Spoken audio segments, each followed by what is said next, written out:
Well, that was Marty Webb and Tell Me on a Sunday from Andrew Lloyd Webber and Don Black's song cycle of the same name. Looking at the clock, I will be back after the news to tell you on a Sunday all about some Take That news. I've got some film news as well and some family news. Plus, I shall be playing songs from shows including Hadestown, Wicked and Claws the musical. This is Radio 2 on the BBC Sounds app, on your smart speaker and on 88 to 91 FM.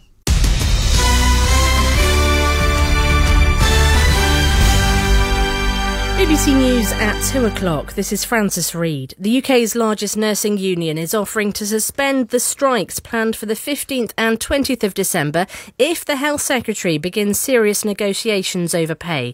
The government says the dispute is between the NHS and the union, while the NHS says only the union and the government are able to stop the industrial action. The head of the Royal College of Nursing, Pat Cullen, insists ministers can prevent the walkouts. Look what happened in Scotland when the First Minister asked to meet with me, and it was on a Friday, and by Friday evening we had suspended our strike. So that's again very much demonstrating we aren't for digging in. That's not what nurses do, and I'm a nurse. So come on, let's have the discussions and let's have the negotiation. Scottish prosecutors say a Libyan man who's accused of making the bomb which destroyed a flight over Lockerbie in 1988 is in US custody. Abu Ajayla Mas'ud is thought to have been kidnapped by a militia group in Libya last month. The blast on board Pan Am Flight 103 killed 270 people. In 2001, Abdul Basit al-Megrahi was convicted of the attack and released on compassionate grounds 8 years later. Police in Jersey say they're no longer looking for survivors after the explosion that destroyed a block of flats in St Helier yesterday. So far, 3 bodies have been found, but the Chief of Jersey Police warned they could find as many as a dozen more. The Chief Minister of Jersey, Christina Moore, praised the local community for coming together. We're a very small but strong community, and the public effort has been quite extraordinary. We've been overwhelmed by people wishing to help in both practical and financial ways. In a world first, doctors at Great Ormond Street Hospital in London have successfully treated a 13-year-old girl with leukemia using a new type of cell therapy. The treatment involved making genetic changes to cells from a healthy donor, which enabled them to attack her cancer. Alyssa, who's from Leicester, is now in remission. Her parents, Kierna and James, are thrilled.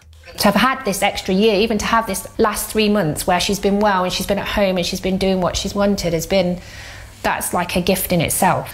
When you see what she's gone through and the vitality for life that she's brought to every situation is astounding. Prosecutors in Belgium have charged 4 people in connection with an investigation into suspected corruption and money laundering at the European Parliament. They've not named the 4. The inquiry centres on suspicions that a Gulf state, reportedly Qatar, tried to bribe people at the Parliament with money or gifts. One of the EU's vice presidents, who's believed to have been questioned by police, has been suspended.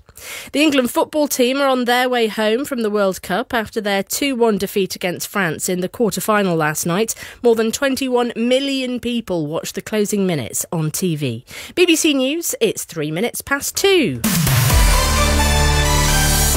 Now let's get the travel news with Orna Merchant. Francis, thank you very much. Well, it's snow, we've got ice, freezing fog. It's cold everywhere, UK-wide, not just the higher ground. The A939 in Murray is closed between Tomintoul and Cockbridge. And then in Aberdeenshire, the A93 between Braemar and the Spittal of Glenshee. We've got snow, which has closed the road there, so the snow gates are closed. Quite a big stretch as well. County Antrim, the A6 has been closed on the westbound side. That's from the M22 at Junction 3, Randalstown West. The M56 in Cheshire, Junction 7 at Bowden through to 9 at Lymm. An overturned vehicle means they've closed the motorway with the queues backing up to Junction 6 at Hale, and it's looking slow on the opposite side as well.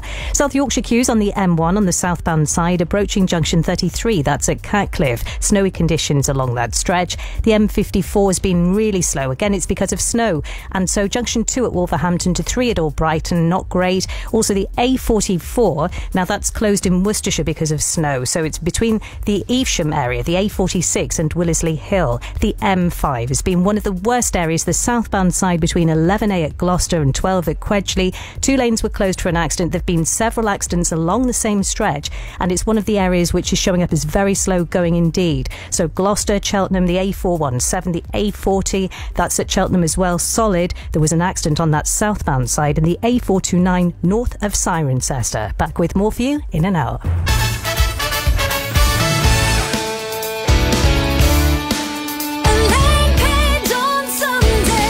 Listen live on the BBC Sounds app.